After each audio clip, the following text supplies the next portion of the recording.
Boa tarde a todos. Sejam bem-vindos a mais uma edição do Círculo Literário Virtual de Entretextos. Nesta edição, nós mergulharemos na obra A Cidade Perdida dos Meninos Peixes, de autoria do escritor amazonense Zé Maria Pinto. Nessa edição, nós teremos um panorama da obra pelo professor Rogel Samuel e por este que vos fala. Teremos também leituras e encantamento de Carol Figueiredo, Diego Mendes Souza e Jairo Nunes Leocádio. E, em seguida, a palavra do autor e de quem mais queira fazer uso dela. Zé Maria Pinto é poeta, crítico e compositor. Nasceu em Santarém, no Pará. Quero fazer aqui a correção. Ainda há pouco eu havia dito que o Zé Maria era amazonense. É paraense. No dia 6 de maio de 1957. Mas é como se o fosse também, né? Quer dizer, você tem duas pátrias, né, Zé Maria? Isso. Duas pátrias. Fixou-se em Manaus, onde realizou seus estudos. É formado em Economia pela Universidade Federal do Amazonas. Fez especialização em Literatura Brasileira, também pela UFAM. A sua iniciação literária começou pela música, através da obra musical de Caetano Veloso, Chico Buarque, Gilberto Gil, entre outros. Na década de 70, entra em contato com a produção poética da chamada geração mimeógrafo. É professor de literatura brasileira e editor do jornal poético O Fingidor, hoje um blog. É autor de Corpo Enigma, Fragmentos de Silêncio, Música para Surdos, Nós, Medeia e Texto Nu. Então, esta é a apresentação do perfil biográfico de José Maria Pinto.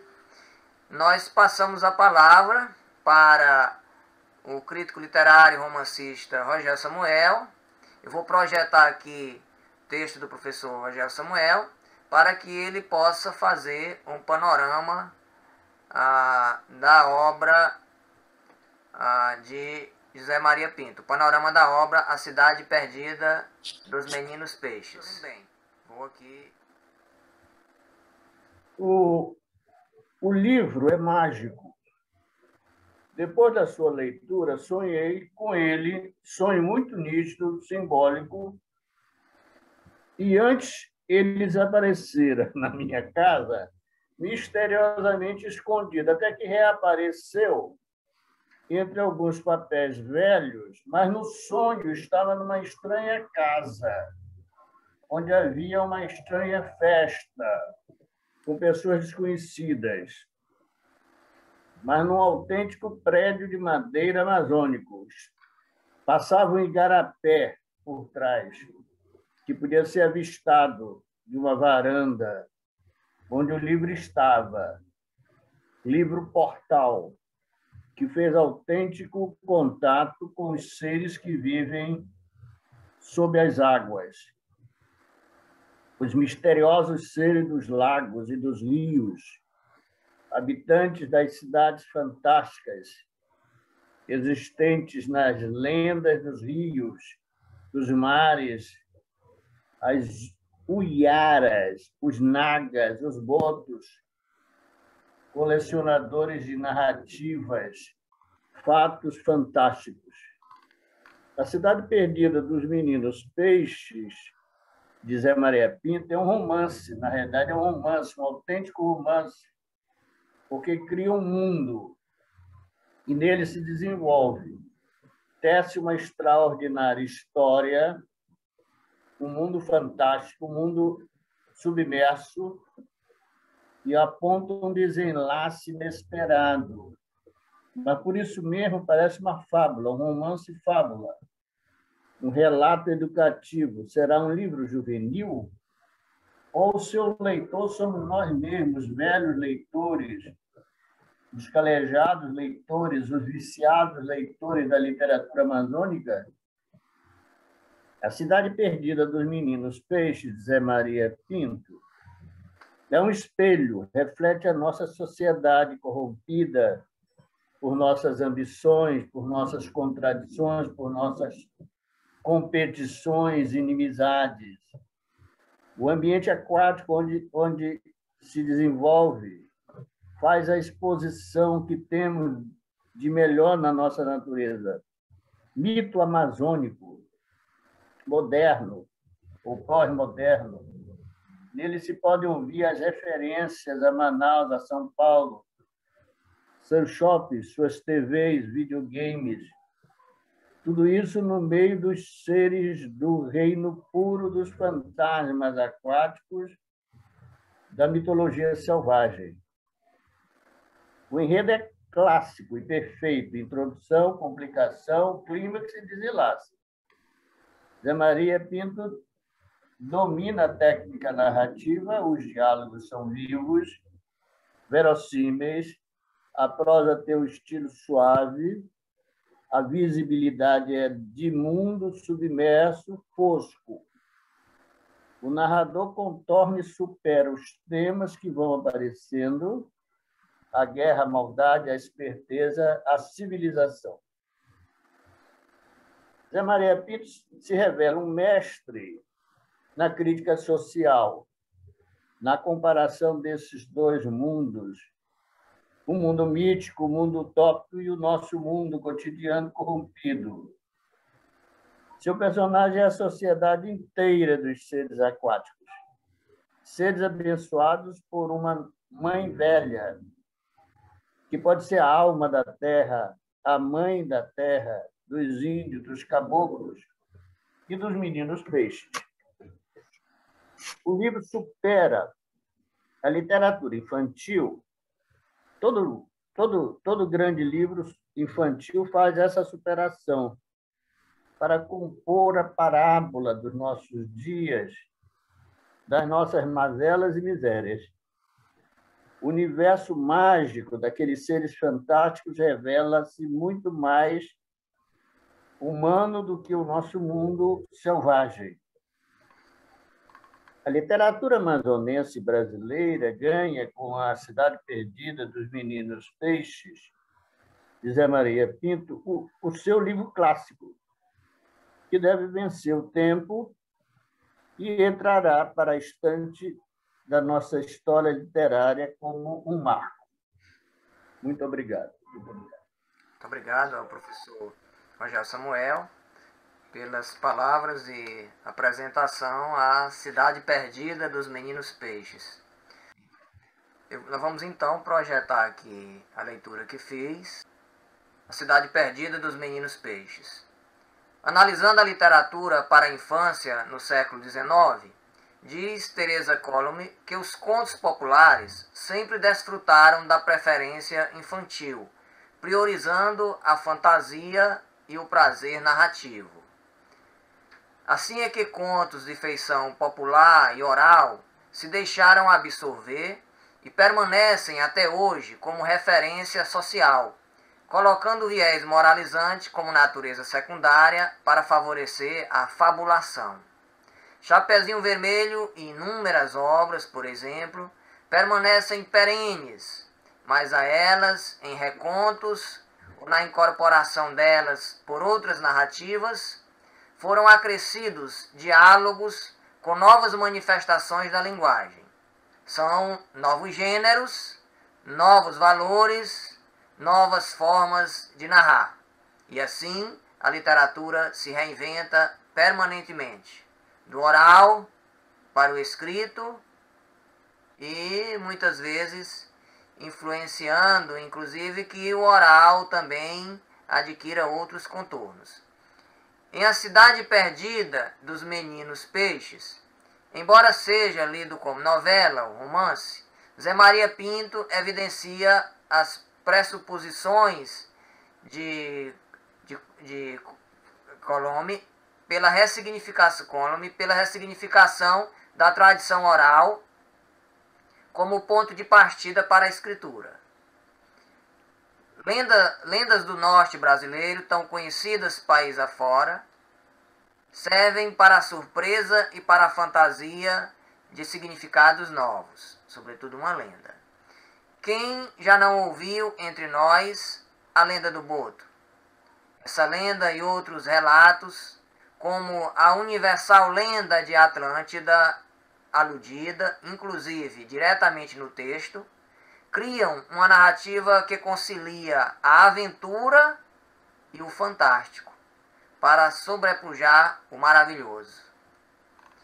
Assim é que os primeiros capítulos da obra, de fundo metalinguístico, são uma anunciação do lugar das histórias oriundas da oralidade e um convite, se não uma antecipação do núcleo dramático, para se descobrir o que torna o homem verdadeiramente humano.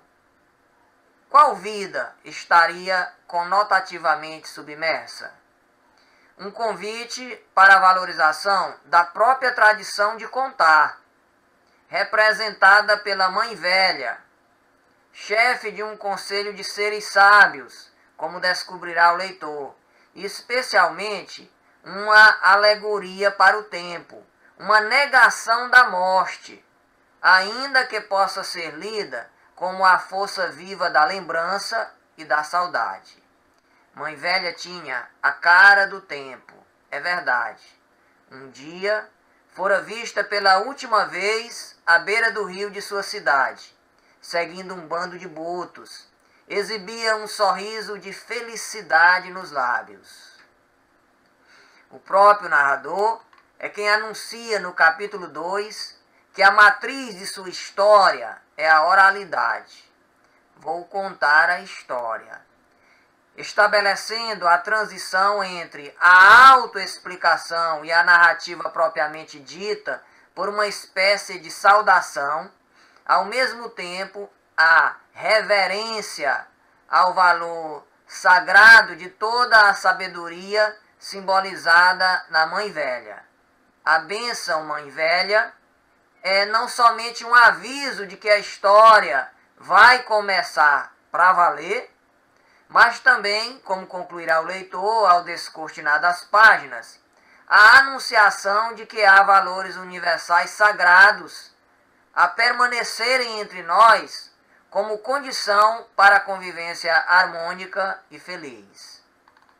O conflito entre o primitivo e o civilizado determina as escolhas temáticas. Na oposição entre o povo d'água e o povo terra, lê-se, ironicamente, pela contradição dos valores do consumo, o retorno ao mundo natural. Nele importa o essencial. Nele importa, por exemplo, principalmente a família, focalizada para a ativação de conhecimentos relacionados às relações humanas, com relevo ao lugar do afeto. Todo o texto é construído para se sentir saudades de casa. O próprio menino terra, que tem os valores transformados pela convivência com o mundo organizado para a fraternidade, no final da obra, né, reconhece a unidade familiar como um amparo, fonte da ternura e uma das motivações para o existir. Lê-se de igual modo a forte presença da crítica social, como bem referendou nosso estimado professor Rogel Samuel. A narrativa, centrada no súbito aparecimento de um menino terra na cidade submersa dos meninos água, vai se organizando, em geral, de maneira indireta, sobretudo nos diálogos, para criticar as variadas formas de violência. Crítica vista, por exemplo, em diálogo entre o casal Ramai e Leso, pais das crianças protagonistas Loma e Amã, em apologia ao vegetarianismo, diz Ramai para Leso. Aos poucos, ele começa a se lembrar de sua vida na terra. Imagine que hoje no almoço ele reclamou da minha comida. Disse que estava fria e que não aguentava mais comer folhas e raízes. O organismo dele deve estar sentindo falta de carne. Você sabe que na terra eles criam os animais em casa para depois matá-los e comê-los? são uns selvagens. E eu temo que ele fique assim também. Página 23. A crítica social enfatiza-se, sobremodo, na negação do sentido impresso nas diversas maneiras de brincar do menino terra. A brincadeira significa para ele um modo de exercer liderança e de manipular, um modo de corromper e de ameaçar, um modo de legitimar poder, autoritarismo, injustiça e desigualdade. Diante disso, o povo terra reage com perplexidade, melancolia, espanto, porém com esperança na força transformadora da espiritualidade, que leva mesmo o menino terra a compreender. Eu percebi que, além de carinho e compreensão, vocês têm uma outra coisa que eu não sei explicar.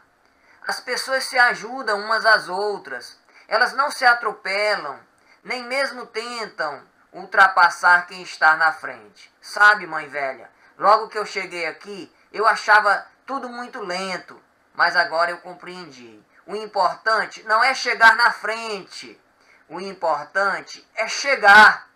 Assim, todos chegam. Página 57. O mundo terra aparece representado com curiosidade em conquistas tecnológicas que levam o leitor a questionar os sentidos dela para o bem-estar social. O sentido, por exemplo, do automóvel ensejando a violência no trânsito. Automóvel é a caixa de aço em cima de 4 rodas. Tem de vários tamanhos e conforme o tamanho muda de nome. Ônibus, caminhão, carreta, mas na rua é uma beleza só. Tem de 2 rodas também, que é a motocicleta. E é mais radical ainda, o sujeito anda se equilibrando para não cair a 200 km por hora. Vamos brincar de rua da terra? Um dos meninos sugere e recebe imediato apoio do grupo. Os meninos terra, cujo nome verdadeiro ninguém nunca soube, pois desde o primeiro momento que o viram, assim o chamaram, organiza a brincadeira. É assim, ó, cada um de nós é um carro ou uma motocicleta. A gente está numa rua lá da terra, aí quem for mais forte vai em frente e vai derrubando os outros, entenderam? Isso é o trânsito numa cidade lá da terra. Páginas 26 e 27. A Cidade Perdida dos Meninos Peixes, de Zé Maria Pinto, é um convite à reação contra as imposições da sociedade do consumo sobre as crianças. Uma provocação que faz acreditar na importância de conceitos universais sagrados para a construção de um mundo melhor.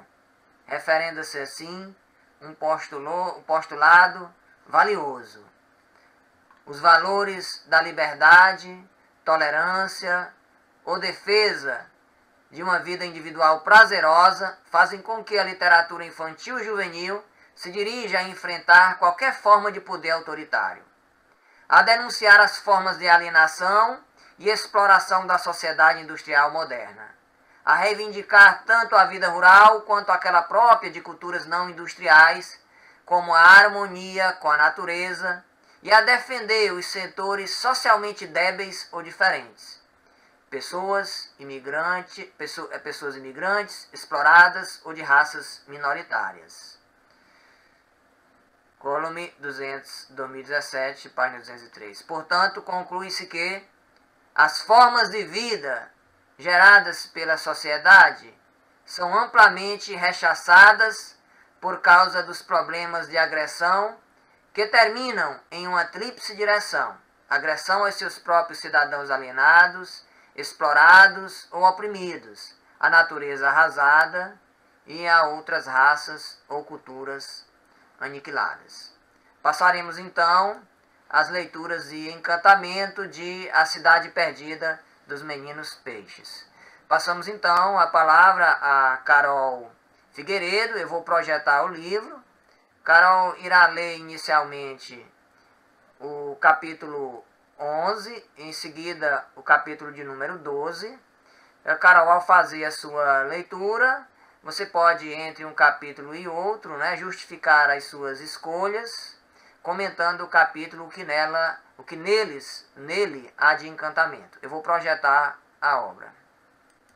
Ressaltando que Carol Figueiredo é rebenta do professor Zé Maria Pinto. Fique à vontade, Carol, pode iniciar a sua leitura. Boa tarde, mais uma vez a todos. Todos me escutam? Ouvimos bem. Joia. Então vamos lá, capítulo 11. Bom, antes de eu começar, eu só quero compartilhar algo com vocês. Eu tenho um filho de 6 anos, neto do autor, e ele, essa semana, ficou muito animado quando ele descobriu que o avô era o criador dos Meninos Peixes. Ele falou, mas ele criou os Meninos Peixes numa empolgação, num encantamento, numa animação. Mas ele estava se relacionando, se referindo ao Luca, que é um filme da Disney, que lançou no dia 18 de junho, há uma semana atrás. E aí eu não quis desapontado. Eu falei, foi seu avô, sim, meu filho, que fez, foi seu avô. Então, vamos lá, com a animação do Rafael, que é o único neto menino, menino terra, do Zé Maria, capítulo 11. Liderados pelo menino terra, as crianças continuam a caçar os ETs. A mãe, com o braço na tipóia, apenas observa. Os ETs são, na verdade, peixes. A maioria das crianças traz um nas mãos. Capturamos os malditos ETs. O menino terra leva muito a sério o seu papel. Agora vamos levá-los para serem dissecados e analisados pelos nossos cientistas. Precisamos descobrir como os miseráveis conseguem viver sem respirar e só comendo folhas. Desacostumados com aquela representação, os meninos peixes parecem não entender a brincadeira. Mas peixes não respiram. Eu sei, estúpido. E você, que é um menino peixe, também sabe. A gente está fazendo de conta que esses ETs são desconhecidos. Porque ET quer dizer extraterrestre, ou seja, de fora da Terra. Logo, peixe e menino peixe também são ETs. Quer dizer que se um de nós, do povo água, for para a Terra, é isso que vão fazer conosco? Vocês seriam uma tremenda descoberta científica. Uma gente que vive dentro d'água, sem ar, sem fogo, sem avião, sem automóvel. Na verdade, é mais fácil acreditar em ET do Estácio do que em menino peixe. Até porque esse negócio de viver embaixo d'água, lá na Terra, é só lenda. Eu vi na televisão um filme sobre a Atlântida, que era uma cidade assim, como a de vocês, dentro d'água. Mas só que eles eram bem mais espertos. Tem os desenhos velhos e bobos, Aquaman, Príncipe Submarino. A mãe, que a tudo observa, não deixa passar em branco a oportunidade de perguntar: o que é televisão? Que saco! Vocês são uns babacas mesmo. Televisão é um aparelho onde fica passando filme, desenho, videoclipe, futebol, novela, noticiário. A mãe, ainda sentindo os efeitos da brincadeira anterior no braço dolorido, ensaia uma nova pergunta. O que é? O menino terra, misturando impaciência com a compreensão de seu papel de líder e difusor de novas ideias, faz um sinal para que todos se sentem. Calma, calma. Eu explico tudo devagarinho, tintim por tintim, ok?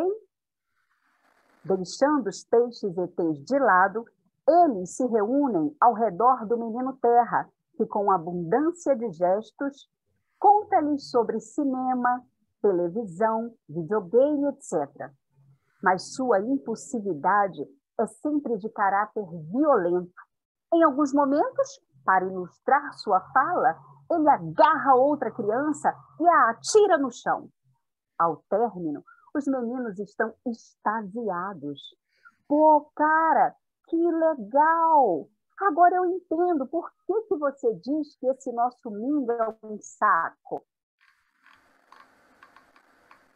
Isso nem chega a ser um mundo, é só um saco. E eu tenho uma ideia. Se você chegou aqui e se adaptou, por que nós não podemos ir para a Terra e nos adaptar por lá? Uma sombra passa pela face do menino Terra. Por que você acha que eu ainda não fui embora? Um breve intervalo e o nó na garganta desfaz-se numa frase pronunciada entre dentes, porque eu não sei por onde ir. Mas os meninos peixes parecem não perceber a gravidade da situação. Um deles, explodindo de entusiasmo, dá a sugestão que parece mais óbvia. É simples. Só precisamos subir até a tona. Quando encontrarmos o ar, teremos chegado. Amã, choroso, é o único que percebe o que se passa na cabeça dos demais. Eu não quero ir. O menino Terra, então, despido daquela arrogância com a qual todos se acostumaram, expressa-se lentamente, como se pesasse cada palavra. Não é assim tão simples. A Terra é muito vasta. A chance de cairmos em um lugar desabitado é muito grande. Podemos nos perder ou parar num país estranho. Podemos ser devorados por animais selvagens. Pior, se mudarmos de plano, não saberemos retornar para a cidade de vocês.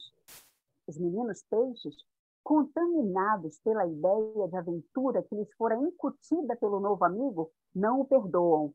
Para mim, você está com medo. É isso mesmo, você está com medo, seu bunda mole. Amã, falando consigo mesmo, diz baixinho, eu não estou. O menino Terra sente-se ferido com a provocação. Qual é, mané? Eu não tenho medo de nada não, tá ligado? Amã, num arroubo, fala para ser ouvido por todos. Eu não vou deixar a minha mãe e o meu pai. A menção dos nomes mãe e pai, o menino Terra tem um estremecimento. Ele olha para Amã como se nunca o tivesse visto antes e, dedo em riste, como se o acusasse de algo muito grave, pergunta-lhe a queima-roupa, o que você disse? Amã não se faz de rogado e responde-lhe no mesmo tom de antes. Eu disse que eu não vou deixar meu pai, nem minha mãe, nem meus irmãos, nem meus avós. Não vou e pronto. Falando para si mesmo, mas bancando o durão, pois todos esperam pela sua reação, o menino Terra soca violentamente uma das mãos na outra. Droga! Detesto admitir, mas esse idiotinha me fez lembrar que eu tenho uma casa e que meus pais já devem estar preocupados com o meu sumiço. Esse foi o capítulo 11. E antes de eu passar para o 12, que é bem curtinho, eu vou comentar brevemente o porquê do capítulo 11. Porque me foi dada essa missão minutos antes de começar. Estava previsto eu ler o 12 e o 16, mas o 11 caiu, e caiu como uma luva, porque o livro inteiro é gostoso de ler, né? Por ter sido escrito pelo meu pai. Eu começo lendo sobre a Mãe Velha desde o primeiro capítulo com um nó na garganta, quando eu leio sobre Mãe Velha, quando eu leio sobre minha avó. E o capítulo 11 tem tudo a ver com o aqui e agora. Apesar desse livro ter sido escrito há algumas décadas, o capítulo 11 traz um menino Terra cheio de expressões que me lembram o momento que a gente vive atualmente, né? Hoje eu sou Carol Figueiredo, educadora, sou psicóloga e educadora, trabalho atualmente com os meninos Terra.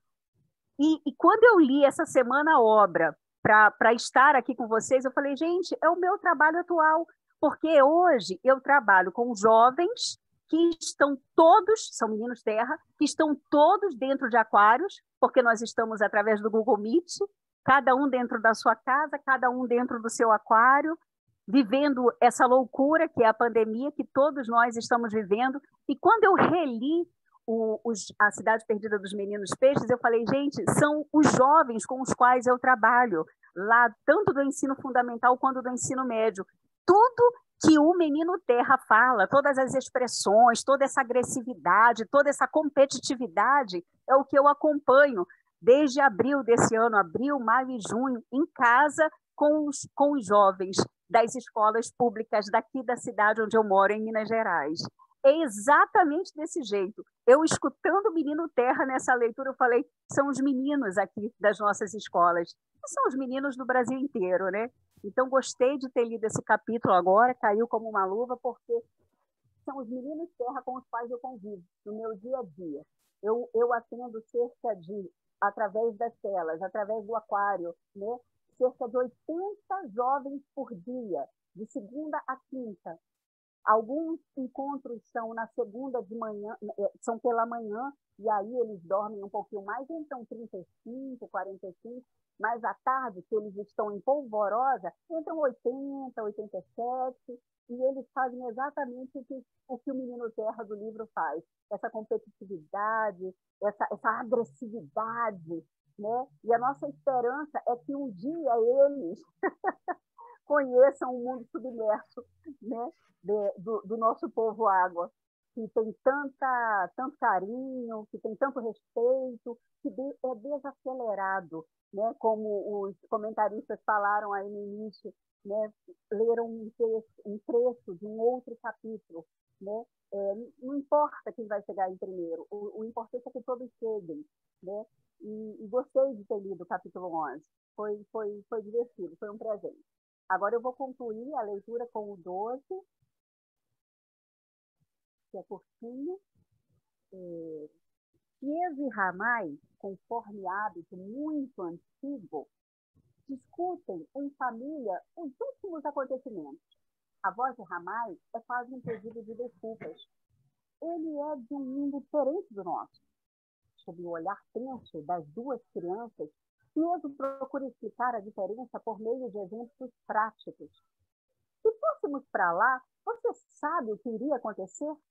Seríamos aprisionados em um aquário e expostos à visitação pública, como fazem com os botos e os peixes-bois. Inconformada, Loma ainda tenta argumentar. Mas, pai, lá eles vivem num mundo melhor que a gente. Lá tem televisão, geladeira, refrigerante, sorvete, micro-ondas, pipoca, pizza. Mãe, você sabe o que é um shopping center? Ieso e Ramay, entretanto, ignoram a fala da menina. O olhar distante de Ramay, aliado à voz, que é quase um sussurro, dá um tom sombrio à conversa.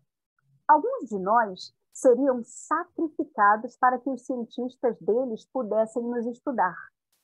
E o que é pior, eles viriam procurar nossa cidade e saqueá-la e exterminar todos os nossos. A voz de Ieso saiu embargada. Ele vira de costas para disfarçar, no que é acompanhado pelo olhar de Amã. Socando uma das mãos na outra, o pequeno Amã eleva a voz com clareza inquestionável. Está decidido. Eu não vou. Ramay abraça-o, com os olhos cheios de lágrimas. Agora, ela já não precisa mais disfarçar a emoção. Amã deixara-os à vontade para externarem com toda sinceridade seus sentimentos mais profundos. Oh, meu filho, você pelo menos tem juízo. Amã, no mesmo tom de antes, confessa: eu tenho é medo, mãe, eu tenho é medo. Observando a patética cena com o esgar de raiva no rosto, Loma sai da sala falando alto e pisando forte. Vocês não têm o direito de nos impedir de ser felizes. E Ieso aproxima-se de Ramay, ainda abraçada a Amã, enlaçando a ambos. Não adianta. Mais cedo ou mais tarde, ele os arrastará consigo. Mordendo os lábios, Ramay repete para si mesma, como se fizesse uma oração. Ele não conseguirá. Não conseguirá. Eu concluo a leitura desse capítulo, bem curtinho, mas gostoso também de ler, só trazendo para a nossa reflexão a síndrome do ninho vazio, né? A filha lá, menina, já maiorzinha, pré-adolescente, querendo ir embora, sair de casa, a mãe não vai sair, não vai embora, né? E o pai disse, mais cedo ou mais tarde, todos os filhos irão, né? Como eu ouvi do meu pai, os filhos são pássaros, um dia eles voam, um dia eles vão embora, né? Então, o recado que eu deixo desse capítulo curto e bom de ler também, do capítulo 12, esse embate que existe, né? E que faz parte da nossa cultura também. Às vezes, até o pai, o homem, sente muito mais do que a mulher, sente muito mais do que a mãe essa partida. Mas a gente é de uma cultura que homem não chora, que homem não pode se expressar. Mas nesse livro, nessa obra, na Cidade Perdida dos Meninos Peixes, as emoções afloram, né? E ali, mesmo que o pai seja um pouco duro e fale assim, não, mas cedo ou mais tarde ele tem que ir embora. Né? Tem a emoção da mãe aí para representar, para falar, tomara que eles não vão. Né? E é isso, essa é a minha contribuição, agradeço por estar aqui com vocês. Vamos escutar os demais. Muito obrigado, Carol. Nós passamos a palavra ao poeta Diego Mendes Souza. Vou projetar aqui, o Diego vai ler os capítulos 1, 2 e 3, vou projetar o arquivo.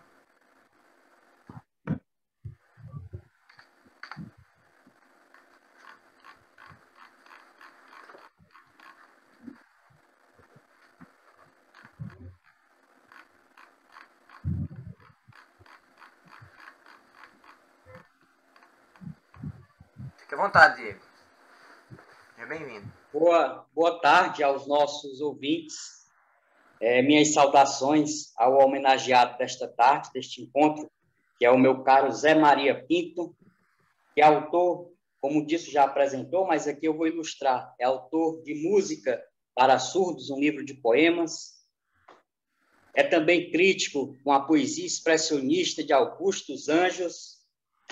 Fez um livro fundamental e excepcional, chamado Lira da Madrugada, uma antologia com os poetas da geração do Clube da Madrugada de Manaus. Um grande amazonense, ele que é paraense, mas isso aqui é digno de um amazonense, viu, Zé Maria Pinto? Lindo esse livro, A Lira da Madrugada. Também é autor de um estudo sobre Otávio Sarmento, a Uiara e outros poemas. E deste livro aqui, em primeira edição, essa aqui é a primeira edição, para você ver como o livro é bom. Já está em segunda edição, né, Zé Maria Pinto? E essa primeira edição tem essa capa linda, A Cidade Perdida dos Meninos Peixes.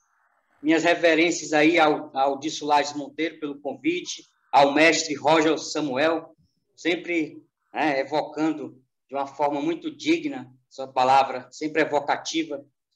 Ao amigo Jairo Leocádio, que também fará a leitura nessa tarde, a Carol Figueiredo, filha do Zé Maria Pinto, que acabou de fazer sua leitura, ao João Luiz Rocha do Nascimento e a Keila Lima, que também está presente. Agradeço a presença de todos. A Cidade Perdida dos Meninos Peixes, de Zé Maria Pinto, que evoca, logo aqui, na sua primeira página, ele evoca ao Tiago de Melo, que sabe onde moram os meninos peixes. Creio ser justa, viu, Zé Maria, a menção ao poeta da Amazônia, vivente de Barreirinhas, seu confrade na Academia Amazonense de Letras, já que nesta parábola, oriunda da sua inteligência, você ressuscita em seu trecho final um belo verso que diz assim, e o Jairo também vai apontar isso em sua leitura, mas diz assim, na última página do livro, ele diz assim, mas se todos sonham juntos, um sonho de multidão, o sonho se realiza no fundo do coração. São belos versos que retomam, com certeza, Tiago de Melo, naquele belo poema que também é canção. Não sei se dará para ouvir, mas olha aí. Faz escuro, mas eu canto, porque amanhã vai chegar. Vem ver comigo, companheiro, a cor do mundo mudar. É uma bela bossa, né? Vale a pena não dormir para esperar, porque amanhã vai chegar. Já é madrugada, vem o sol, quero alegria, que é para esquecer o que eu sofria. Quem sofre fica acordado, defendendo o coração. Vem comigo, multidão, trabalhar pela alegria, que amanhã é outro dia. É esse sonho de multidão.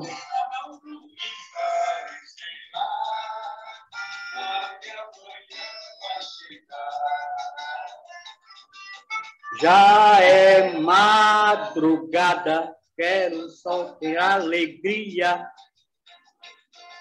que é para esquecer o que eu sofria. Quem sofre fica acordado, defendendo o coração. Vem comigo, multidão, trabalhar pela alegria. Amanhã é outro dia.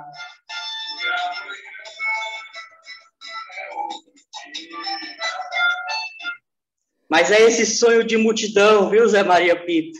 Que o nosso Tiago de Mello traz aqui no livro. Acho que por isso que você fez essa referência ao Tiago de Mello também, não é? Mas esse diálogo entre Zé Maria Pinto... Você encontrou, né? O intertexto. Encontrei. É esse sonho de multidão, é esse diálogo parceria entre Maria Pinto com o maravilhoso também Monsueto Menezes, né? É o parceiro do Tiago. É uma beleza, viu? E você muito me encantou com esse texto, A Cidade Perdida dos Meninos Peixes. O texto que é uma alegoria, né? Como a Carol também mencionou, é um ensinamento humanístico. É moderno, é arcaico, avança, retroage e retoma. A linguagem é de quem sabe narrar. E saber narrar é um espetáculo, porque é feito a comoção, que é a alegria, essa alegria que o Tiago de Mello nos traz também, de se contar. E os 3 capítulos iniciais, que eu lerei agora, são espelhos poéticos qualitativos. Então, vamos lá. A Cidade Perdida do Menino Peixe, capítulo 1. Antes do homem, o macaco. Antes do macaco, o peixe. Antes da terra, a água. Se nos fosse permitir viajar ao passado, essa seria a sequência que observaríamos. Um planeta coberto de água, com uma vida totalmente submersa. Mas isso aconteceu há bilhões de anos. O planeta transformou-se e, apesar de ser coberto ainda, em sua maior parte por água, chama-se Terra. A explicação é muito simples. É na Terra que vive a humana gente, que, afinal, manda e desmanda no planeta. Mas essa não é uma regra absoluta. Na imensidão do mar-oceano ou nas profundezas dos grandes rios, existem vestígios de antigas civilizações que não migraram para a Terra, mas cumpriram ali todos os estágios da evolução. São cidades inteiras que se desenvolveram sob as águas, dando motivos para muitas histórias que, de tão repetidas e transformadas, tornaram-se lendas. No Amazonas, por exemplo, a Iara é uma dessas lendas. Uma bela moça que, em noites de luar, emerge para encantar os pescadores, levando-os para o seu reino no fundo dos rios. O Boto Conquistador é um rapaz que frequenta as festas no interior e, após seduzir as mocinhas ingênuas, desaparece nas águas escuras dos rios amazônicos. Essas lendas fundamentam-se em casos que são passados segundo uma tradição oral que se renova sempre e sempre. Durante muitos anos, guardei algumas dessas histórias que me foram passadas pela minha avó, aliás, minha mãe velha, pois era assim que a chamava. Minha mãe verdadeira já está velhinha, mas perto da mãe velha parecia uma menina. E é que a mãe velha tinha cara do tempo. uma cara de eternidade nos vincos do rosto, nas mãos engelhadas, na voz lenta e sussurrada. Quando o menino acreditava que a mãe velha era eterna, que ela sempre existira e jamais morreria. É verdade que nunca vira uma fotografia sua anterior ao tempo em que a conhecera. Isso me dava a impressão de que ela sempre tivera aquela cara entre a tristeza e a sabedoria que me fascinava, mas também me dava medo. Um dia recebi a notícia. Mãe velha fora vista pela última vez à beira do rio de sua cidade. Algumas crianças contaram que a viram entrando nágua lentamente, seguindo um bando de botos de vários matizes que faziam alegre algazarra em torno dela. As crianças foram unânimes em dizer que ela exibia um sereno sorriso de felicidade nos lábios. Vou contar a história da cidade perdida dos meninos peixes, tal e qual me foi contada pela mãe velha há mais de 40 anos. Mas tomarei a liberdade de fazer algumas atualizações. Para isso, farei de conta, como em qualquer conto de fadas, que a velha mãe velha está aqui, orientando a narrativa enquanto convalesço entre as paredes brancas de um hospital, de um infarto, que por muito pouco não nos levou esta história. Estresse foi o diagnóstico. Doença do mundo moderno, onde os avanços da tecnologia, aliados à falta de tempo, essa abstração cruel, parecem querer nos triturar a todos. A bênção, mãe velha, sua bênção. O povo, água, tinha uma lenda muito, muito antiga, a lenda do povo terra. No começo dos tempos, viviam todos sob as águas.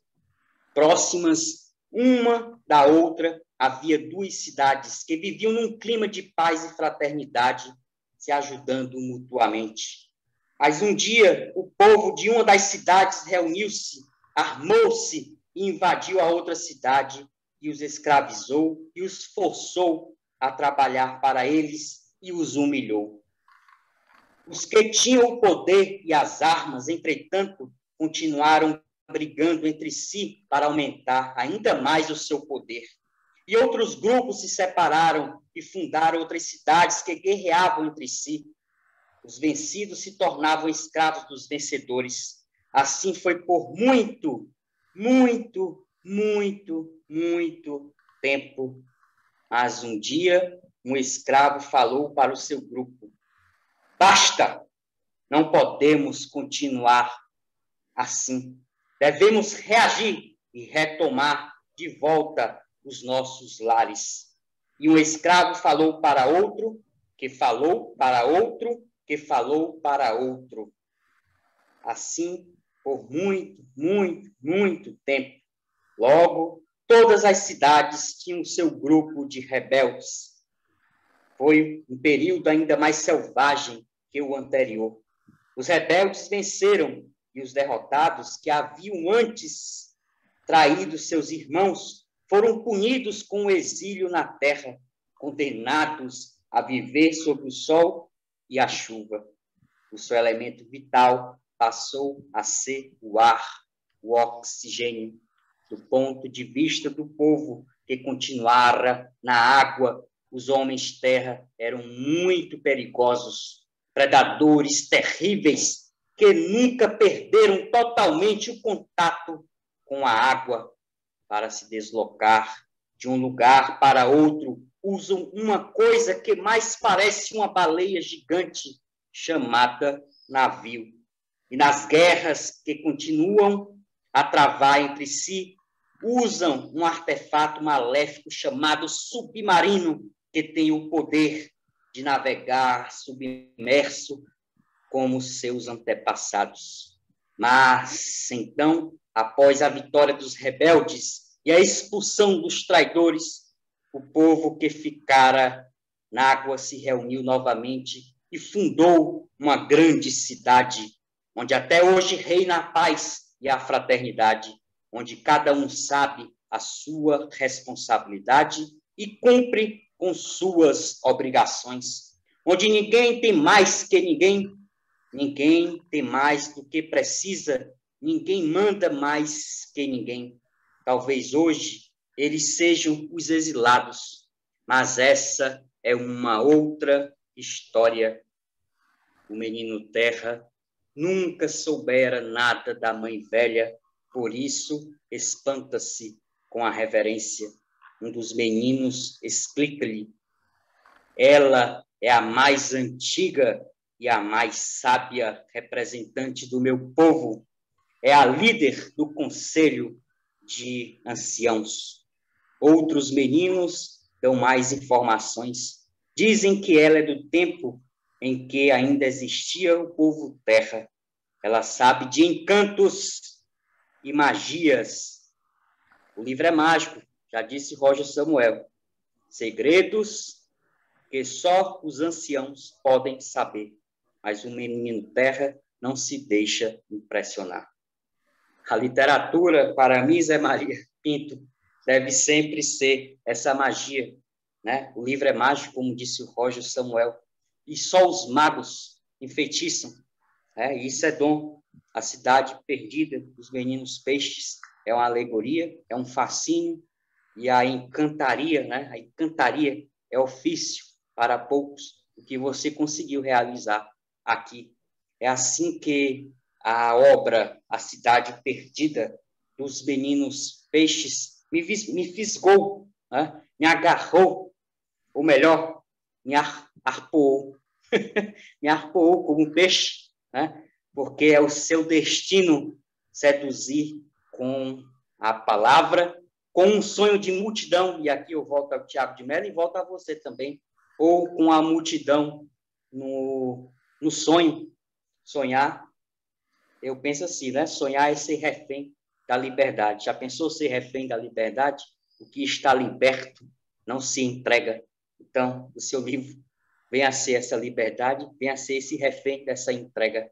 E antes que eu esqueça de também dizer A Cidade Perdida dos Meninos Peixes, eu dou o futuro que é o futuro de Tiago de Mello, que é o futuro de Zé Maria Pinto, porque o sonho sempre é, como diz o hino francês, é marchons, marchons, né?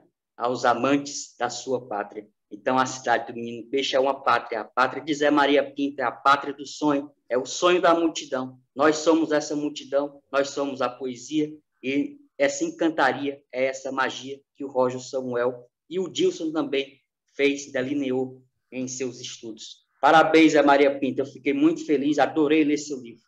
Foi um fascínio para mim, uma paixão. Viu? Um beijo. Au revoir.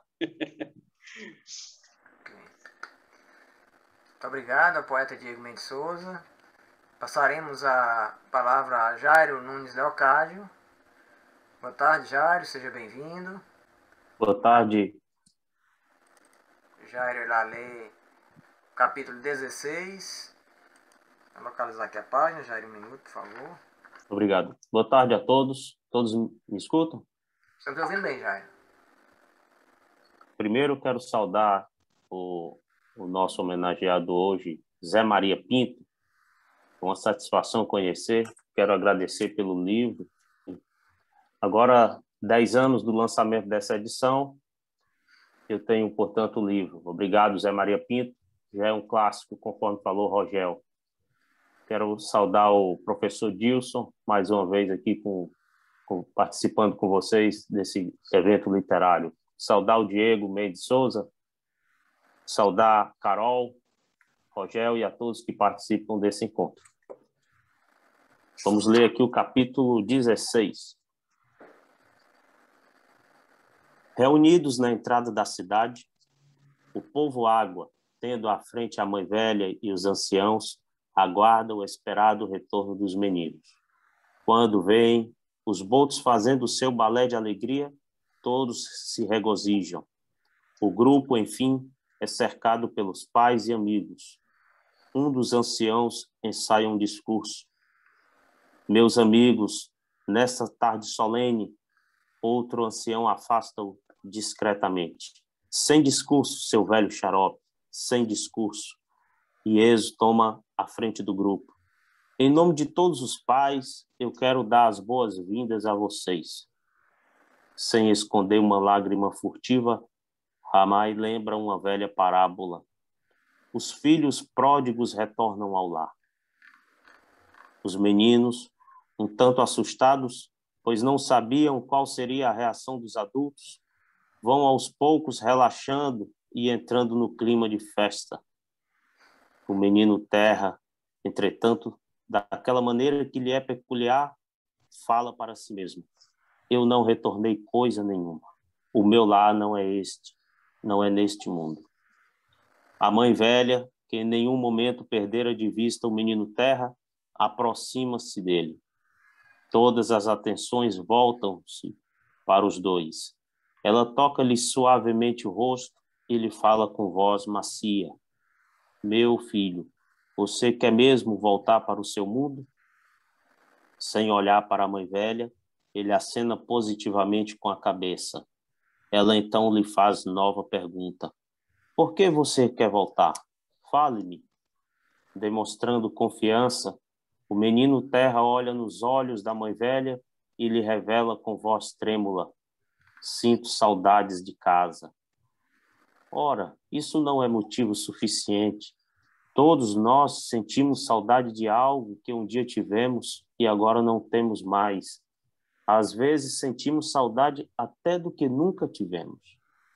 Emocionado, o menino Terra fala de maneira desordenada, como se apenas evocasse lembranças, imagens distantes. Meu pai, minha mãe, meus irmãos. Aqui você encontrará carinho e compreensão. Esse é o alicerce da família. O pequeno Amã, que a tudo assistia compenetrado, não resiste. Mãe, o que é alicerce? Em silêncio, Ramai o repreende e todos continuam a prestar atenção na conversa entre aquelas duas pessoas tão diferentes entre si. Sem esse alicerce, a família desmorona como um castelo de areia. Mesmo quando não se tem vontade de dar carinho e quando não se compreende nada do que acontece, é preciso um esforço extra. Só assim pais, filhos e irmãos se entendem. Mas eu não sou daqui, eu sou um estranho. Meu querido, nem sempre nós conseguimos nos adaptar completamente ao ambiente à nossa volta. Tem sempre alguém chato com quem não simpatizamos, alguém dando ordens, pisando no calo da gente.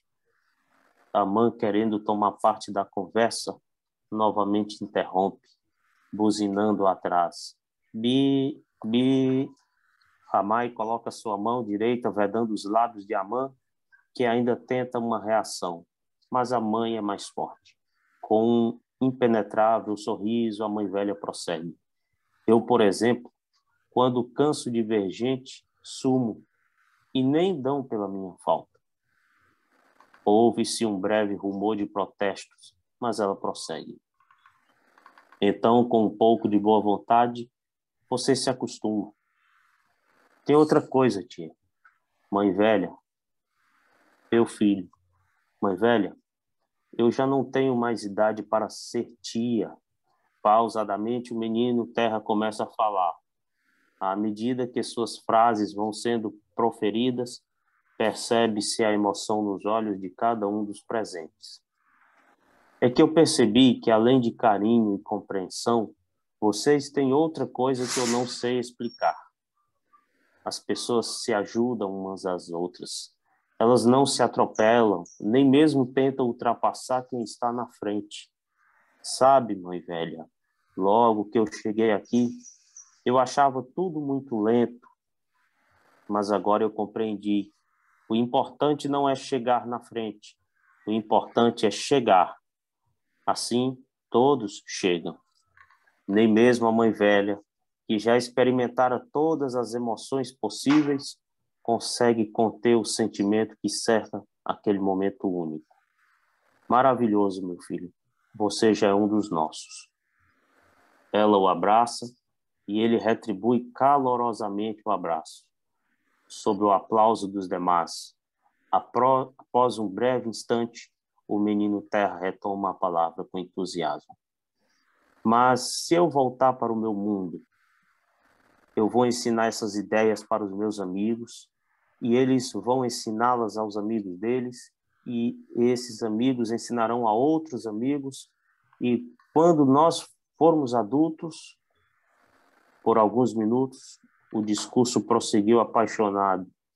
O menino falava e fazia gestos largos, dando a entender que todo mundo seria abarcado pela sua ideia. Quando ele termina, a mãe velha enxuga discretamente uma lágrima. Você me convenceu, meu filho.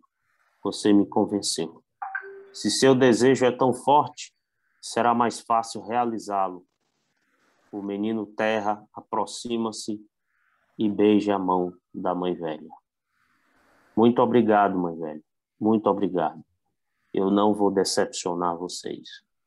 Há um sinal da mãe velha, os botos se aproximam. Muito bem, agora durma, que nossos amigos botos o levarão de volta para casa. Você só vai acordar lá e se lembrará de nós como se tivesse tido apenas um sonho. Um lindo sonho. Sim, meu filho, um lindo sonho que você passará a sonhar acordado. O menino deita, a mãe velha passa a mão no seu rosto, ele adormece. Os botos o colocam sobre os focinhos e delicadamente iniciam a viagem. O povo água dá-se as mãos e cantam em coro uma velha canção sem idade. Uma pessoa sonhando, o sonho de uma pessoa é sonho se evaporando, é sonho sonhado à toa. Duas pessoas sonhando, o mesmo sonho dourado, é sonho se desmanchando, caindo no mesmo ocaso. Três pessoas pretendendo o mesmo sonho tecer, é sonho se desfazendo, morrendo antes de nascer. Mas se todos sonham juntos, um sonho de multidão, o sonho se realiza no fundo do coração. Fim. É isso. Muito obrigado a Jairo Nunes Leocádio pela sua sempre inconfundível leitura. Você quer fazer observações sobre o capítulo, Jairo? Sim, eu tenho um pouco que eu posso aqui expressar. Eu fiz umas anotações. Esse texto, para mim particularmente, foi um texto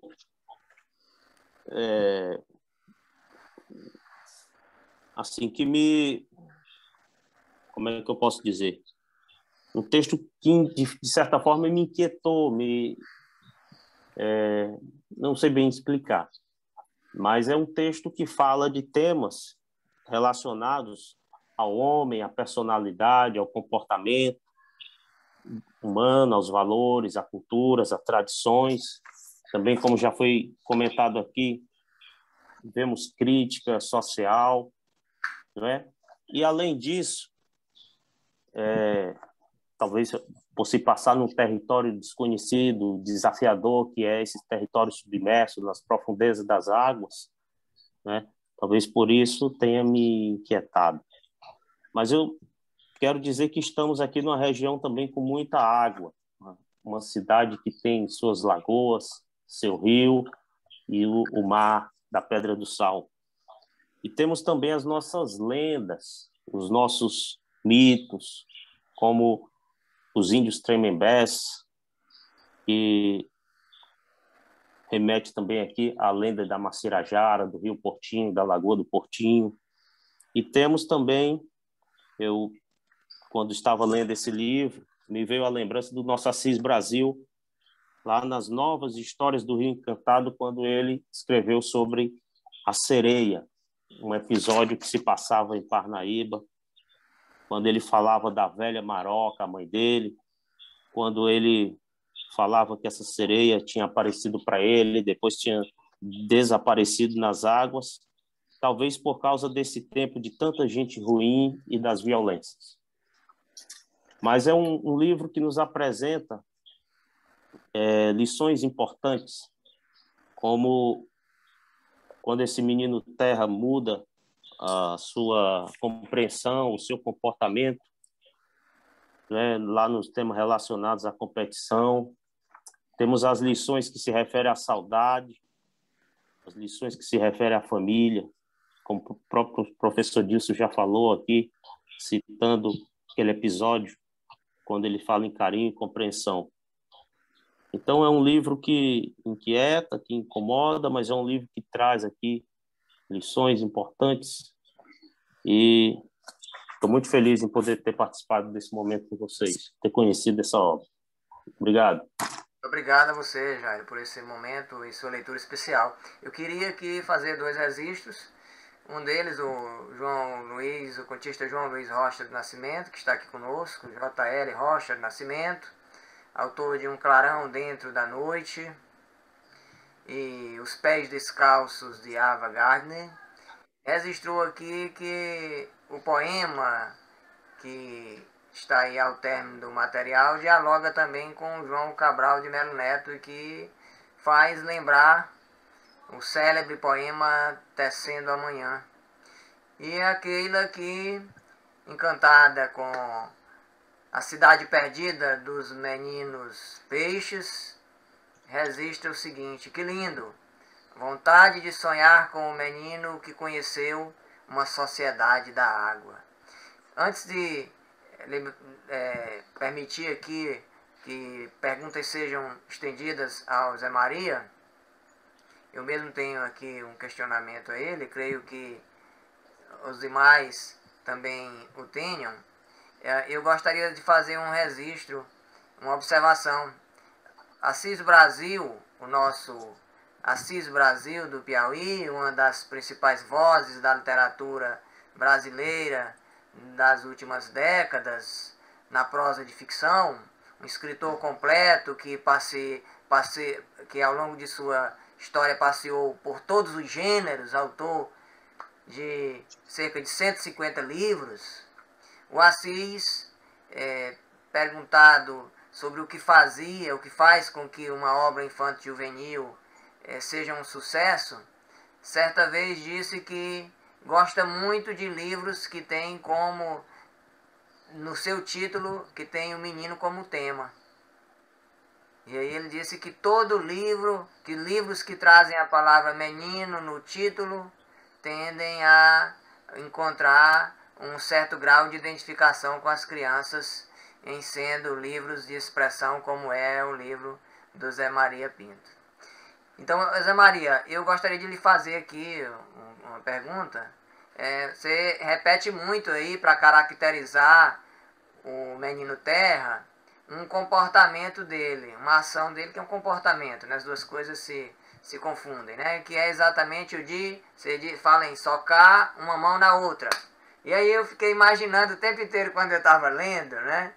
Qual seria exatamente a imagem que você está construindo com esse ato de violência? Qual que seria a imagem, né? A princípio eu li de diversas formas essa imagem, né? Mas após a leitura que foi realizada aqui, eu só concebi que essa imagem, né, seja essa, né? Eu acredito que seja essa, né? Que além de ser um convite também para que as crianças desenvolvam também comportamentos violentos, né? Mas você cita o tempo inteiro a figura da mãe d'água, que é a figura da avó. E eu queria exatamente saber de você, concretamente, o que tem de memória, vivida nessa narrativa. É claro que isso aqui é um texto autônomo, esse texto são representações. A Cidade Perdida dos Meninos Peixes são representações, a linguagem literária dá autonomia ao texto, cria outras realidades. Mas eu queria saber de você o que tem de memória vivida na gênese desse texto, particularmente quando você fala aqui da mãe velha? Bem, de início, muito obrigado mesmo a todos. As palavras do Jairo, do querido Diego, da Carol, a presença do João Luiz, a observação que ele fez, a presença da Keila também. E muito obrigado, meu mestre Rogel, muito obrigado, Dilson, pelas observações certeiras, né, e perfeitas. Mas eu queria antes contar a história, a gênese desse livro, né? Vamos ver se eu não esqueço de responder a tua pergunta. Ele começa, Dilson, como uma peça de teatro. E como uma peça de teatro, não teve ou melhor, aquela introdução, aqueles 3 capítulos iniciais, que são uma espécie de prólogo, que foram lidos pelo Diego. Na peça ele não existe, a não ser por um pedacinho assim que fala do passado, que é falado pelo personagem do pai, o Ieso, né? O Ieso conta um pouco aquela história, porque ele é um professor também. Então, o prólogo, que aqui são 3 pequenos capítulos, lá no teatro era uma cena apenas, né? Falando do passado, de como foi que a coisa chegou no ponto que está hoje, né? Para o povo da água. E quando eu verti para uma linguagem de novela ou de romance, como observou o Rogel, eu resolvi fazer um prólogo que evocasse, assim, como se fosse uma... Eu tenho um narrador, eu não gosto do narrador onisciente. Eu tenho um certo preconceito contra o narrador onisciente, então eu prefiro colocar um narrador que é personagem, né? Que é, de certa forma, testemunha. Então, esse narrador aparece contando uma história que ele teria ouvido. E eu tenho uma personagem que eu criei. Aliás, eu acho que eu criei essa personagem quando eu devia ter uns 12 anos, que foi quando eu passei 2 anos morando com ela. Quando eu tinha exatamente entre 11 e 12 anos. Eu morei 2 anos com a minha avó, a quem eu chamava de mãe velha. Como neto mais velho, eu tive a primazia de dar esse nome para ela, que ficou servindo para todos os netos que vieram depois, que foram sei lá quantos, eu não me lembro, não vou contar os meus primos agora, não tem tempo para isso. Mas o importante é que ela se tornou personagem desde aquela época, entendeu? Por causa, entre outras coisas, por causa disso. Ela contava histórias que os meus primos mais próximos ali levavam uma bagunça, diziam assim, a vovó tá maluca, ela só conta essas histórias malucas e tal. Mas eu adorava aquilo, né? E hoje eu reconto essas histórias, como se eu estivesse lá, em alguns casos, como no caso do Curupira, que é um texto inédito. O Príncipe Soberbo, que deve sair este ano também, era uma história que ela contava algumas coisas dele, né? E que, claro, a gente, com a linguagem literária, com a vivência e tal, a gente coloca outras coisas. E na Cidade Perdida dos Meninos Peixes não foi diferente, né? As histórias de um povo que mora embaixo d'água são muito recorrentes na Amazônia como um todo. Eu ouvi isso lá em Santarém, eu ouvi isso em Barreirinha, em Parintins, em Inhamundá, em Manaus mesmo, se fala, porque tem muita gente do interior ainda aqui. Enfim, a gente tem essa coisa, essa relação com a água muito forte, né? De que existe um mundo submerso, né? E quando, Carol, quando eu vi o Luca, semana passada, estreou sexta-feira, desculpa, sábado eu já estava vendo com a Maria, que é a minha mais nova, vai fazer 7 anos, que é da idade do Rafael. E quando eu vi o filme, eu lembrei, esse cara leu o meu livro. Porque os monstrinhos marinhos, né, que se transformam em crianças quando vão para a Terra, tem a mesma característica, né? Mais ou menos o mesmo mundo, né? Então é isso, ele tem essa coisa. origem, eu acho realmente. que os créditos tinham que ser seus, os créditos. Como? Eu pensei a mesma coisa quando eu assisti o trailer com o Rafa. A gente só viu o trailer, mas eu falei, Ah, a tá. Cidade Perdida dos Meninos Peixes. É. Então, realmente, tem essa coisa da lembrança dessas histórias que vão sendo contaminadas por muitos outros fatores. Vou dar um exemplo. Quando eu falo, eu já fui criticado porque tem uma coisa assim de um coletivismo que chega a ser, qual é a palavra? Tolo, né? Mas não é. Nós somos indígenas também aqui, né? Nós temos essa cultura muito forte aqui, que não é muito diferente no Piauí. Vocês têm isso muito próximo também. Essa cultura indígena, João Luiz, ela nos permite ter esse tipo de reflexão, esse tipo de comportamento quando em coletividade, né? Então, tem uma coisa aqui chamada puxirum, não sei como é que vocês chamam aí, que é quando um caboclo, né? O caboclo já é filho do índio, né? Com o branco, tem o cafuz, enfim. Quando o caboclo vai fazer alguma coisa na casa dele, na plantação dele, ele chama a vizinhança toda, são um boi, ou um pirarucu, ou um tambaqui, um porco, sei lá.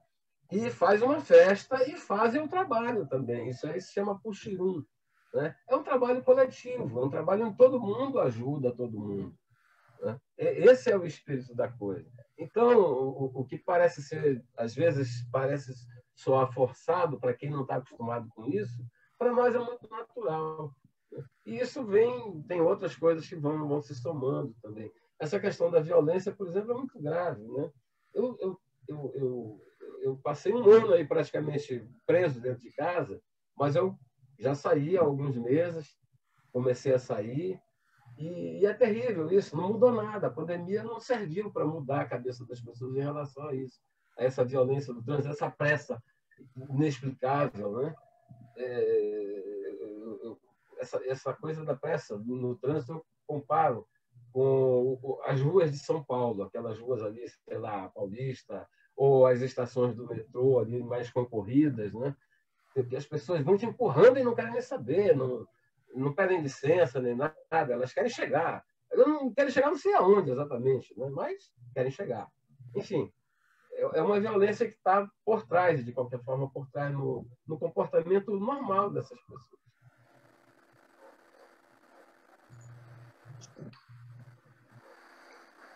Quem deseja fazer pergunta ou alguma intervenção, algum comentário, por gentileza? Posso, Dilson? À vontade, Diego, fica à vontade. Zé Maria Pinto, falei aqui uma tríplice, viu? Vamos ver se você gosta. Um galo sozinho não tece uma manhã. Ele precisará sempre de outros galos. Uma pessoa sonhando o sonho de uma pessoa é sonho se evaporando, é sonho sonhado à toa. Faz escuro, mas eu canto porque amanhã vai chegar. Vem ver comigo, companheiro, a cor do mundo mudar. Duas pessoas sonhando o mesmo sonho dourado. É sonho se desmanchando, caindo no mesmo ocaso. Vale a pena não dormir para esperar, porque amanhã vai chegar. Porque amanhã, desde uma teia tênue, se vá tecendo entre todos os galos. Já é madrugada, vem o sol, quero alegria, que é para esquecer o que eu sofria. 3 pessoas pretendendo o mesmo sonho tecer. É sonho se desfazendo, morrendo antes de nascer. Um galo sozinho não tece um amanhã. Ele precisará sempre de outros galos, de um que apanhe esse grito que ele e o lance a outro, de um outro galo que apanhe o grito que um galo antes e o lance a outro e de outros galos. Mas se todos sonham juntos um sonho de multidão, o sonho se realiza no fundo do coração. Quem sofre fica acordado, mas se todos sonham juntos, defendendo o coração, um sonho de multidão, vem comigo, multidão, trabalhar pela alegria, que amanhã é outro dia. O sonho se realiza no fundo do coração, se vai tecendo entre todos os galos. Um tríplice afeto entre João Cabral de Melo Neto, Tiago de Melo e Zé Maria Pinto. Verdadeiro mix poético. Parabéns, poeta Diego. A cidade perdida dos meninos peixes. Arpou. Vamos arpar, né? Arpar o coração. Posso fazer uma pequena intervenção, professor Dilson? Fique à vontade, João Luiz. É só mesmo uma reflexão. Primeiro, parabenizar aí o Zé Maria Pinto pelo livro. E eu fiquei aqui refletindo. Na verdade, não é uma pergunta, não é indagação, mas se alguém tiver que responder, não é necessariamente o Zé Maria, porque eu quero fazer um cotejo aqui entre duas regiões, a região norte e a região nordeste. Então, poderia ser o próprio Dilson, o professor Dilson ou o Diego. Eu fiquei pensando aqui nessa figura aí dessas lendas. Esse menino peixe, né? Que nasce na beira do rio, nos igarapés, esse menino peixe que entra na água e se transforma num ser do mar, esse ser do mar que emerge, como o Zé Maria disse, emerge da água e se transforma em ser humano, ou seja, essa verdadeira confusão, né? E com todas essas imagens, com todas essas magias, eu fico perguntando, Dilson e Diego e Zé Maria, considerando nossas duas regiões, a região norte e a região nordeste, mas eu estou falando aqui do sertão de dentro, não é do litoral do Diego Mendes, não é da Parnaíba, não. Eu estou falando do sertão de dentro, né? Daquela região árida mesmo, ou semiárida do nosso Nordeste. Qual é a minha reflexão que me passou pela cabeça? É querer saber qual é o menino, qual é o correspondente, o nosso correspondente no sertão de dentro, professor Dilson. Que menino seria esse? Se lá no norte é um menino peixe, aqui no sertão de dentro, que menino seria esse? Ou nós não temos um correspondente? Esse menino sonharia, poderia sonhar, ou o sonho não lhe é permitido, né? Me passou isso pela cabeça, essa reflexão. Imaginar se nós teríamos um correspondente no nosso sertão de dentro. Que menino é esse? Eu comecei a pensar aqui em livros que eu li e assim, não encontrei. Talvez, João Luiz, sejam meninos pássaros. Talvez como é que eu não entendi, velho? Talvez sejam meninos pássaros. Meninos pássaros. Sim. Né? Sim. Bem recente, meninos pássaros, né?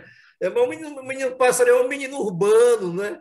É um menino da cidade. Eu pensei mais no sertãozão de dentro, aquele. Né? Pensei naqueles personagens dos filhos de Fabiano, lá de Vidas Secas, né?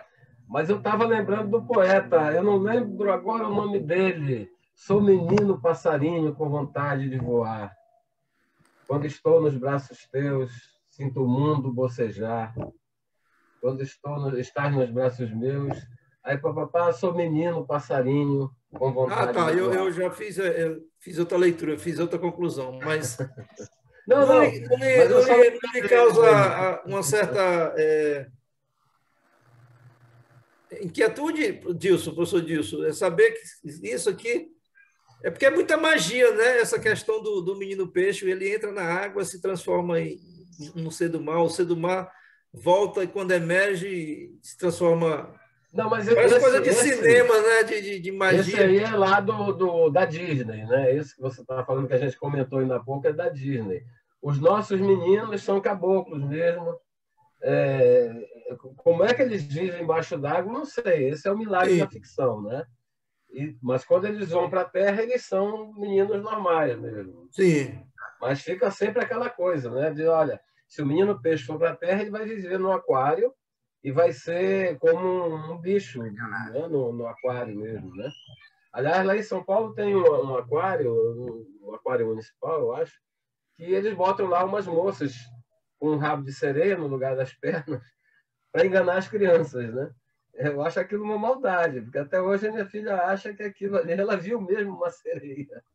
Não sou eu não, tá? É a mais nova. Não, a mais nova. Prelúdio para Ninar Gente Grande. A canção de Luiz Vieira. Luiz Vieira. Que era daí do Nordeste. O João Luiz. Cearense, né? Cearense, eu acho que cearense. Você tem aí um motivo para uma ficção, né? Para escrever ficção, né? Você acabou de levantar aqui um excelente tema para ficção. Mas eu acho que o professor Rogério Samuel gostaria de falar. Eu ouvi o professor Rogério Samuel um instante se manifestando. Fique à vontade, professor. Não, eu acho que o menino, o professor aí falou, o grande menino, símbolo do Nordeste, é aquele filho do Fabiano, como é? Do Vidas Secas, né? Vidas Secas. Eu imaginei ele. Esse, para mim, é o grande menino, é o terrível e trágico fim do menino nordestino, que continua até hoje, não mudou muito, não. Eu acho o Graciliano é a grande figura. E também João Cabral tem alguns poemas, João Cabral, que é bem nordestino, em Morte e Vida Severina, tem uns versos em que se vai enterrar a esperança ali. Como é que se chama? E, aliás, eu tenho, até hoje tenho, e eu não sei por que não se divulga, a primeira edição de Morte e Vida Severina, feita com música do Chico Buarque de Holanda, que é magnífico, com o Tuca. Isso é coisa da minha época, não é da época de vocês. Mas eu tenho até hoje... Nossa, é nossa época. Da minha época. Eu não sei onde está, mas... E essa... eu nem sei porque o Chico Buarque não reedita isso. Na realidade, colocar na internet, pelo menos. Então, a aridez do Nordeste está representada pelo Vidas Secas, pelo aquele menino e aquela cadela. E a baleia. A baleia.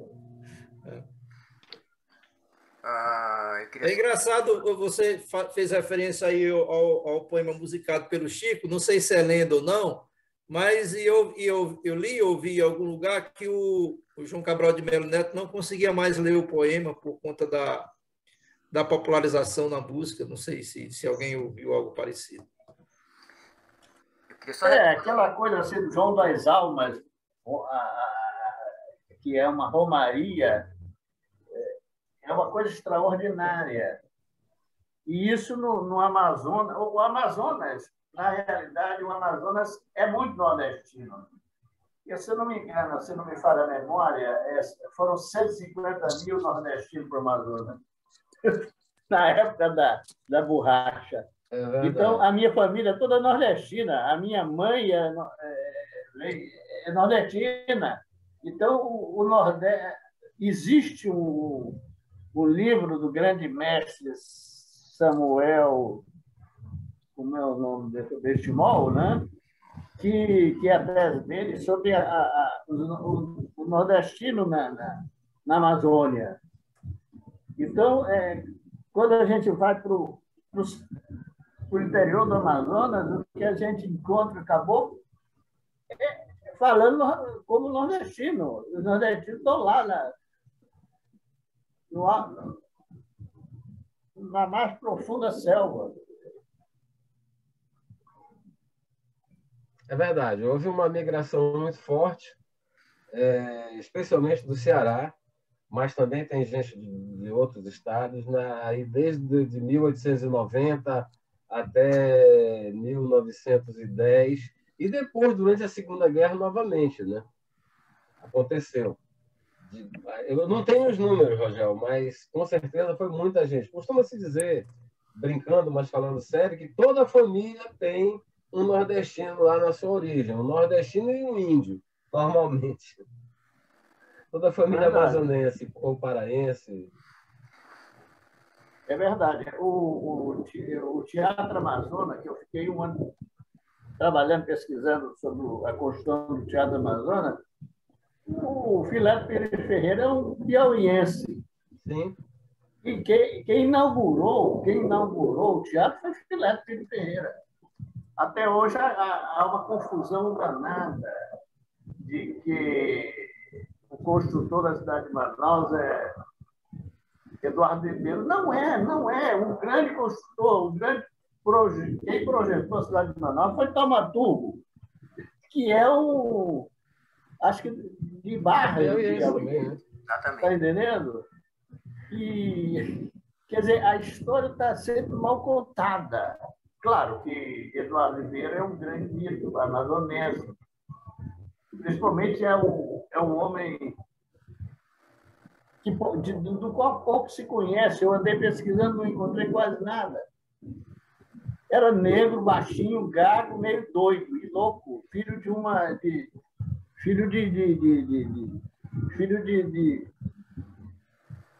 mulher que era quase ainda escrava. A história da cidade de Manaus está centrada na figura de Eduardo Ribeiro, mas esquece os demais. Eduardo Ribeiro, Rogério, era maranhense, na verdade. Né? Era um dos migrantes também. Só que ele veio para cá, ele era do Exército, e ele veio meio que de castigo para cá. Ele andou se rebelando lá pela capital e foi mandado de castigo para o Amazonas e acabou fazendo uma verdadeira revolução aqui como governador. Ficou pouco tempo, na verdade. Agora, a história do Eduardo Ribeiro é fantástica. Dá para fazer um romance e tanto. Né? Ele acabou... O suicídio dele... ninguém admite que foi suicídio, né? Mas entrou para a história como suicídio. Só que estudos posteriores já chegaram à conclusão de que não foi suicídio, ele foi suicidado. É verdade. Eu gostaria só de retomar aqui a questão ainda há pouco pontuada pelo João Luiz. O João Luiz nos traz uma questão muito interessante, que é a representação da criança na literatura, a representação da criança nordestina na literatura. E ao fazer a referência aí ao Graciliano, aqui a reflexão do professor Rogel, me trouxe aqui uma outra reflexão, que é a existência, na verdade, de muitos nordestes no Nordeste.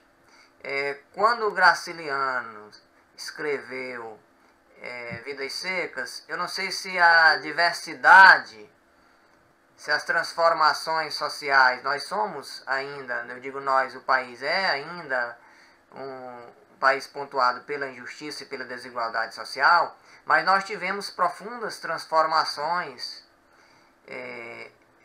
econômicas e sociais nos últimos 80 anos, que nós poderíamos aí projetar olhares muito diversos no interior do próprio Nordeste. Então eu ponho aqui a me perguntar quais são as representações de criança, isso é um tema muito interessante, na literatura produzida por nordestinos. E hoje, particularmente, o que é a criança dos vários Nordestes que nós temos. Nós não temos hoje um único Nordeste do ponto de vista de sua composição econômica e até mesmo social. É uma reflexão que me ocorre aqui. É uma reflexão, aliás, que eu fiz aqui quando eu comecei a ler aqui a a Cidade Perdida dos Meninos Peixes, eu acreditei que as cidades as cidades ribeirinhas do Amazonas, elas estivessem aqui representadas de uma maneira, representadas de uma maneira realista, ou o realismo fosse, o narrador fosse se apropriar desse realismo para de alguma forma reconstruir, né? Eu acreditei principalmente pelas intervenções autoexplicativas do início do texto. E isso não aconteceu na narrativa. Não sei se esses meninos peixes aí, literalmente, seriam os meninos aí à margem dos rios, em palafitas, né? O que seriam realmente esses meninos peixes, esses meninos que estão aí, portanto, também à margem desse mundo civilizado, né? E penso... Sim, fique à vontade, professor. Ô, Nilson, nós todos nos esquecemos que há um menino que veio de Pau de Arara e se tornou presidente da República, veio lá do Nordeste, está entendendo? No Pau de Arara. Isso é uma coisa... eu não vou nem dizer o nome dele, porque é proibido, digamos assim. Eu, quando falava isso, todo mundo se irritava comigo. E é o mesmo filho do Fabinho, de Vidas Secas. E também Zé Lins tem vários meninos na história, né? Zé Lins do Rei. Quer dizer, então, eu acho que o Zé Maria Pinto ainda não nos deu o grande romance da Amazônia. Está entendendo? Ele tem fôlego, ele tem texto, ele tem talento para isso. Entende? Que, quando se fala em romance da Amazônia, sempre se fala em dois escritores que fizeram sucesso internacional, foram traduzidos, etc. Mas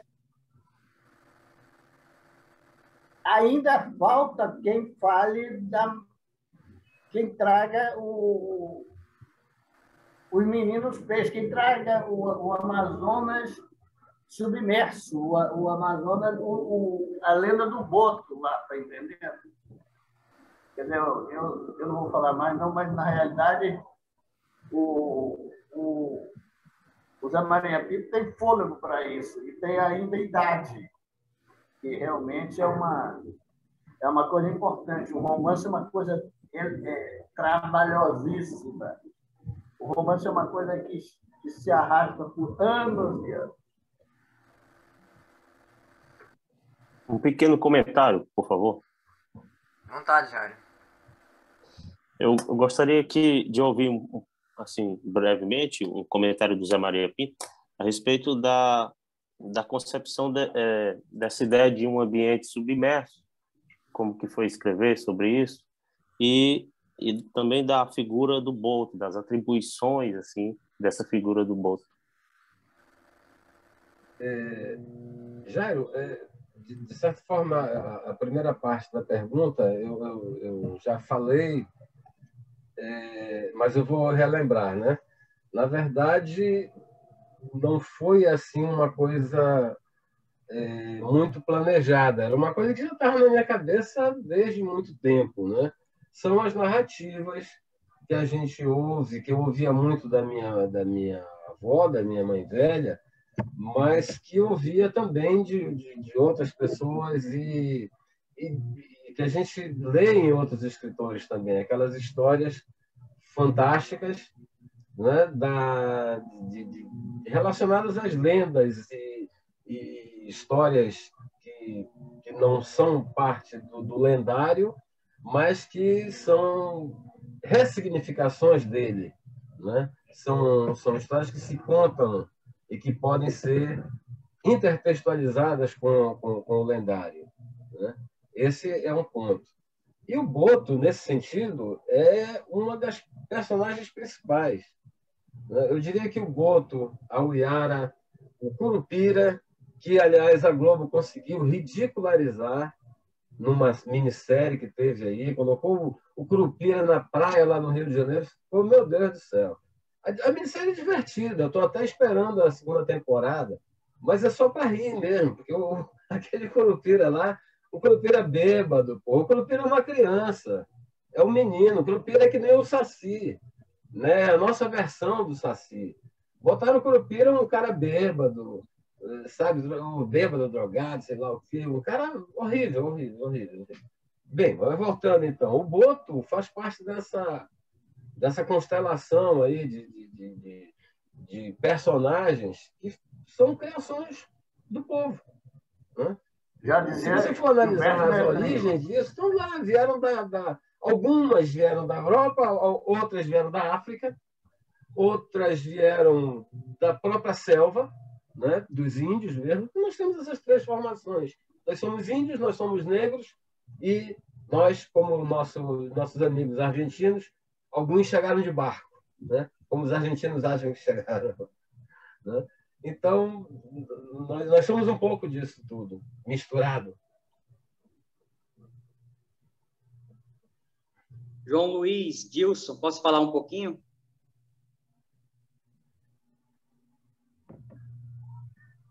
Aqui foi falado de... Posso falar, Dilson? Pode, fica à vontade, porque meu microfone aqui estava... Aqui, só para responder o João Luiz Rocha do Nascimento. Não sei se eu vou responder, né? Mas, pelo menos, vamos ter essa ideia que o Zé Maria Pinto puxou, né? Mas vou rebobinar aqui. O Menino de Engenho, que o Zé Lins do Rego, o professor Roger Samuel muito bem pontuou. O próprio João Luiz falou em Vidas Secas, de Graciliano Ramos. Mas eu não quero falar de literatura, não. Eu quero falar de cultura popular. Porque na Amazônia, né, o Zé Maria Pinto, com A Cidade Perdida dos Meninos Peixes, esse livro facilmente se insere no realismo mágico. Não sei se ele vai concordar comigo, né? Ele tem essa linha do Juan Rulfo. Mas saindo da Amazônia e trazendo essas figuras lendárias, né, para o Piauí, eu acho que esse menino peixe, ou então o menino terra, acho que seria a conjunção das duas coisas. Seria o cabeça de cuia, que vive aí onde mora o Dilson, onde mora o João Luiz. Que é esse bichinho, o cabeça de cuia, é lenda, né? Que é esse bichinho aqui horroroso, que tem a cabeça enorme. Tá aqui, eu estou com a escultura dele em mãos. E tem esse osso, né? Essa caveira, e ele tinha a figura da mãe, tem a figura das virgens, e aí lembra a questão do boto, né? Das moças que são seduzidas. Então, assim, não falando de literatura, porque o Cabeça de Cuia ainda não foi explorado como deve ser, né, em romance, para ser inserido como lenda em literatura. O que o Zé Maria Pinto fez muito bem com essa imagem do boto, inclusive usando a própria avó, né, como uma mãe velha, essa imagens de lendas, mas a cultura popular no Piauí, eu acho que a maior representação seria o Cabeça de Cuia, mas não literariamente. Não é isso, João Luiz? Concordo plenamente, Diego. Inclusive, eu pensei no Cabeça de Cuia, assim como também pensei do Menino do Engenho, do Zé Lins do Rego, mas a figura que me fixou mais, se for para encontrar um correspondente, foi realmente o filho do Fabiano, o filho do Fabinho. Agora, o problema do Cabeça de Cuia é porque realmente não é literatura, é cultura, porque ele tem a história, é uma história trágica, né? Exato. Mas é interessante. É isso, Diogo. É porque é um ser da água e um ser da terra, né? Ele essa confusão, tal qual lá no Amazonas. No Amazonas. Nada mais havendo a ser perguntado. Só uma perguntinha, só um comentário, aliás, Dilson, eu tinha começado, só que eu estava mudo aqui. João, na verdade, eu acho que o Cabeça de Cuia, citado pelo Diego, ele acaba fazendo parte da literatura também, ainda que ele, por enquanto, esteja na oralidade apenas, entendeu? Eu acho que cabe a vocês levá-lo para a literatura, né? Daí ele passa a fazer parte. Nós temos aqui uma riqueza muito grande, em termos de que, desde o século XIX, eu acho que antes até, houve a preocupação de recuperar a oralidade indígena, né? Então, tem muitos livros de lendas e tal, dos quais o mais maravilhoso de todos se chama Moronguetá, do maranhense Nunes Pereira. Né? Muito interessante isso. Um Decameron indígena, né?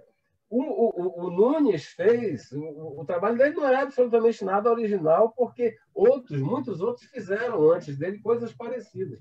Só que o Nunes olhou a coisa por um viés erótico, né? Então, o nome não é um Decameron indígena à toa, né? É porque ele levou a coisa para esse lado mesmo, né? De recuperar o erotismo das narrativas indígenas, da oralidade indígena, né? E isso está registrado no Moronguetá. Diego, professor Diego, aliás, professor Dilson, eu posso falar? Só uma curiosidade. Fique à vontade. Provocado aqui pelo poeta Diego Mendes, só para lembrar, não sei se o Diego conhece ou se teve a oportunidade de ler, ou o Dilson também, mas no meu livro, Um Clarão Dentro da Noite, eu faço uma releitura da lenda do Cabeça de Cuia, Diego, no conto Heptagrama. Eu lembro. Conto Heptagrama, né? Por isso faz referência às 7, Heptagrama faz referência às 7 mulheres virgens, né? Eu faço uma leitura, aí uso um pouco do realismo mágico.